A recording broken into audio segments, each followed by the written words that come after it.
Well, Raiders sports reporters glad to be back after the summer break, ready to kick off a sports-packed fall season. We start first with boys soccer. Their home opener would have added incentive as they would face their rivals, the Needham Rockets. With many of the Raiders' key starters from last year gone, though, the Rockets look to take advantage of that early and often. And so that's exactly what Needham did here in the opening minutes of the first half. Donald Igo gets by defender Darian Tan and puts it through easily. Needham is up 1-0. And while dark clouds, wind, and rain start to come down hard at Sprague Field, Needham's offense continues to heat up. And after two more Rocket goals, Wellesley has no choice but to call a timeout, already down 3-0. Raiders try hard to get their offense going, and they are able to get a few opportunities. Watch here as Alcy Torres gets a great read off the ball, kicking it into the open crease. With a ton of open net, Soo-Young Kim's kick goes too high though, and a huge scoring chance slips by. Rockets would add yet another score, this time by senior Conan Groon. Wellesley goes into halftime down by 4 goals. Second half action continues with Wellesley trying to overcome this big deficit, but the Rockets' ability to control time of possession leave very little opportunities for the Raiders. And the tandem goalies of Simon Schulman and Alexander Raskin would not let anything get by them for Needham. The Rockets coast to a 5-0 victory on the road here as Wellesley gets shut out on their home turf. Raiders have a tough road ahead of them as their next 4 matchups will be on the road. And so moving on to the girls, after losing their first game on the road also to Needham, the Raiders soccer team would host the first Bay State Conference matchup of the season against the Weymouth Wildcats. On a hot and muggy day at Sprague, Wildcats strike first after a Raiders turnover. Abby Bell takes a shot and goalie Lexi Jones slides far out of the crease to save it, but Allie Reynolds gets there just a second before and her shot goes corner net and in for a Weymouth 1-0 lead.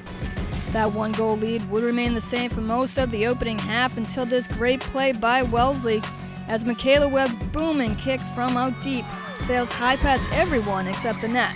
And just like that, the score is tied at 1 and the Raiders are pumped. Solid net defense by goalies on both sides, Liz McGrath and Lexi Jones, help keep this defensive matchup tied at 1 deep into the second half. Until finally Weymouth gets the tie-breaking goal as Allie Reynolds once again scores her second goal of the game, and it's 2-1 Wildcats. Minutes later, Weymouth scores yet another to go up 3-1 in what may possibly be the dagger here.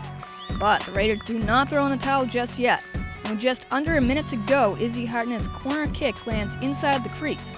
Laura McCow and Kaylee Harris are right there, and it looks like Kaylee Harris's rebound is the one that goes in, and Wellesley is now down 3-2.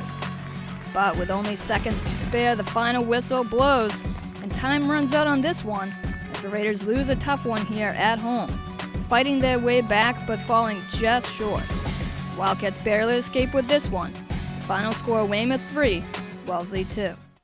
Also on Friday, just a few hundred feet over at Sprague, field hockey would also be playing in the heat as well. After being shut out on the road at Lexington, the Raiders were hoping for some home field advantage as they look to take on the Holliston Panthers. And Raiders defense continues to be the key theme here for this team.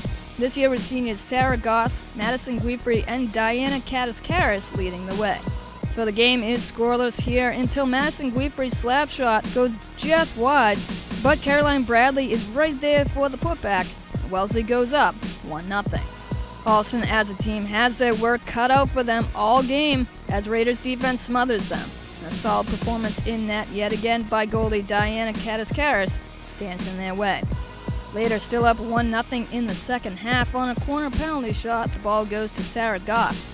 The shot hits the left pad of the Weymouth's goalie, but Ling Grocourt is right there for the easy rebound and putback. 2-0 Raiders. Story remains the same for Holliston as the Panthers have very little chances of scoring against this talented defense. The Raiders are able to hold on for a solid 2-0 victory over the Panthers.